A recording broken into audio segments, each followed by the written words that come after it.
La contre-offensive de Kharkov, disons-le nettement, est une réussite pour Kiev. Le retrait de l'armée russe et l'avancée des troupes ukrainiennes est une victoire retentissante, démontrant d'abord et avant tout que l'aide du renseignement américain est efficace et dans certains cas décisive.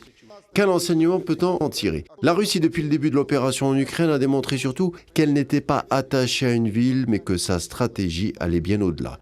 Une armée russe qui a cédé du terrain, certes, comme dans la zone méridionale de Kherson, mais néanmoins une armée en manque d'effectifs et qui n'a pas engagé plus de contingents.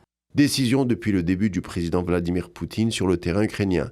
Rappelons que l'Ukraine dispose de 300 000 hommes, tandis que l'armée russe disposerait, elle, d'environ 160 000. Selon le responsable russe de l'administration de Kharkov, le retrait russe est dû en large partie à un sous-effectif. On parle de 1 combattant russe contre 9 Ukrainiens dans la région de Kharkov. Autre chose, il s'agit surtout de forces de la garde nationale et de réservistes de la République de Lugansk, dénuées d'armes lourdes comme chars ou blindés pour se défendre contre une attaque majeure. Des conditions qui ont permis de prendre la capitale de la région Izium, dotée d'un réseau urbain de 45 000 habitants. Le bémol pour l'armée russe est une perte néanmoins d'un centre logistique important qui expliquerait le savoir-faire américain. En revanche, les forces russes conservent l'est de Kharkov, c'est-à-dire tout le réseau ferroviaire.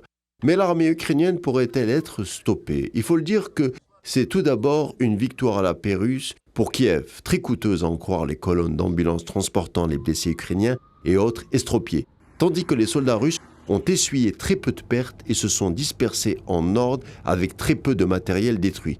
Mais surtout que l'objectif ukrainien était de s'emparer au départ de l'entrepôt d'armement de première importance ukrainien de Balakaya, vidé par les Russes depuis quelques jours déjà.